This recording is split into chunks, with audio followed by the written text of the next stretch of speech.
ओम श्री राम जय राम जय जय राम। ओम श्री राम जय राम जय जय राम। ओम श्री राम जय राम जय जय राम। जय हनुमान ज्ञान गुण सागर, जय कपीस तिहु लोक उजागर।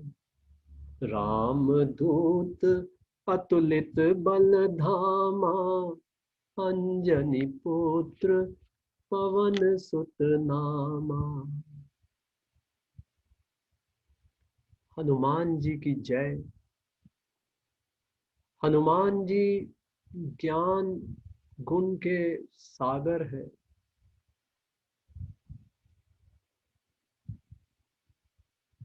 अब इस बात को समझने के लिए हमें एक ऐसी श्रद्धा की आवश्यकता है जो शास्त्र का अध्ययन और उसका विश्लेषण करने के बाद साधक अपनी साधना में चिंतन और मनन करने के बाद ही मन में धारण कर सकता है।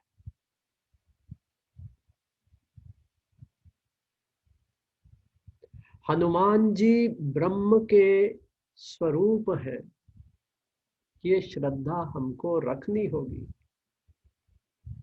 अक्सर कहा जाएगा कि भगवान नारायण राम बनकर आए। उसका एक कारण है ऐसा कहने का, लेकिन जो श्रद्धा के चक्षुओं को खोल करके अपने विवेक का प्रयोग करेगा वो पाएगा कि ब्रह्म सिर्फ राम नहीं, हनुमान जी भी है। और ऐसा कहीं नहीं लिखा कि ब्रह्म अगर एक व्यक्तित्व धारण कर ले तो साथ साथ दूसरा व्यक्तित्व धारण नहीं कर सकता।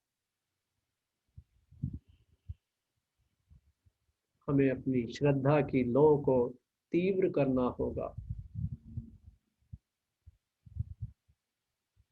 तभी हम वास्तविकता को, सत्य को समझ पाएंगे, पहचान पाएंगे। गुणों की खान है हनुमान जी। वो जानते हैं कब ब्राह्मण का रूप धारण करके संस्कृत में बात करके राम जी और लक्ष्मण जी को परखना है, कब उनको सुग्रीव से मैत्री करवानी है, कब सीता जी का पता लगाने के लिए लंका जाना है, कब छोटा होना है, कब बड़ा होना है। विभीषण से लंका में कैसे बात करनी है, रावण से कैसे बात करनी है, लंका को कैसे जलाना है और छलांग लगा के वापस आ जाना है। सुषेण वैद को कैसे उसकी कुटिया समेत उठाकर मूर्छित लक्ष्मण के पास लेकर के आना है, कब संजीवनी बूटी को लाने के लिए हिमालय पर्वत पर उड़ के जाना है, लेकर के आना है। अनेकों गुण और सही समय पर सही कार्य करना, ये सिर्फ हनुमान जी ही कर सकते हैं। साधक को अपनी बुद्धि के गिलास में या अपनी समझ की बाल्टी में हनुमान जी के सागर के समान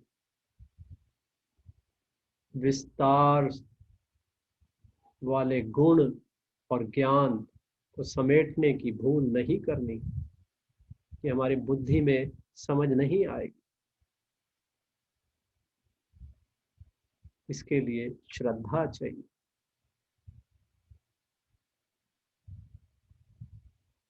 सागर है, सागर, अथाह सागर।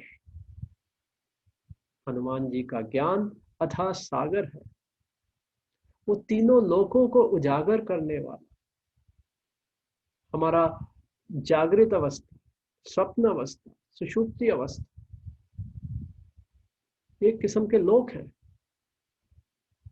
जिसमें हर मनुष्य जाता है, प्रतिदिन जाता है। और तीनों लोकों में प्रेरणा देने वाले, प्रकाश देने वाले ऐसे हैं गुण। भूतकाल, वर्तमान काल, भविष्य काल, कितने युग बदल गए, लेकिन हनुमान जी की गाथा समाप्त नहीं होती। युगों युगों से उजागर होती रहती है।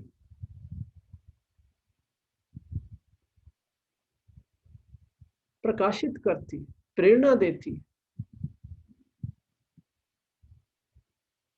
उनके गुण ऐसे हैं। राम जी के दूत बनना। दूत किसके? सर्वशक्तिमान श्री राम जी के दूत। कोई साधारण व्यक्ति ये कार्य नहीं कर सकता।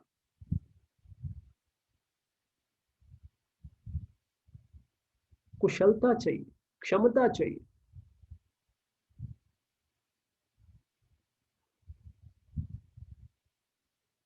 गति चाहिए।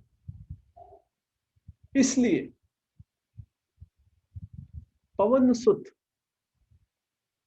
पवन के पुत्र हनुमान, पवन की गति से कार्य करना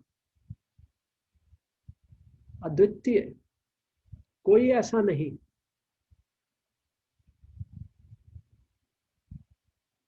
भेद जानना, दुश्मन की व्यू की रचना को समझना, नगर के द्वार का भेद जानना,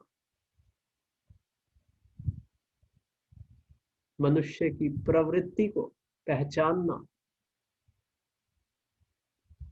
और ये सारे कार्य करके अपने स्वामी श्री राम जी के पास आकर के उनके पैरों में बैठ करके उनके चरणों में सिर नवाकर सारी जानकारी उनको प्रस्तुत करना, ये दूत का कार्य है। रामदूत अतुलित बल धाम। अतुलित बल, थोड़ा ही बल हो तो आदमी को घमंड आ जाता। ये अतुलित बल, उसके धाम हनुमान जी, और प्रभु राम के चरणों में बैठते हैं। केवल हनुमान जी ही ऐसा कर सकते हैं।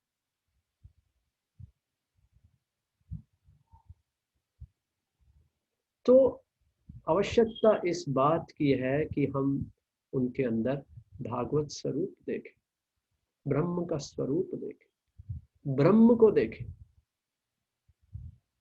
कोई भी कार्य ऐसा नहीं है जो हनुमान जी नहीं कर सकते। उन्हीं का नमन करना चाहिए, उन्हीं को याद करना चाहिए। हमारी प्रार्थनाएं हनुमान जी को समर्पित हो, हनुमान जी से मांगे, वो सब दे सकते हैं। ओम शांति शांति शांति।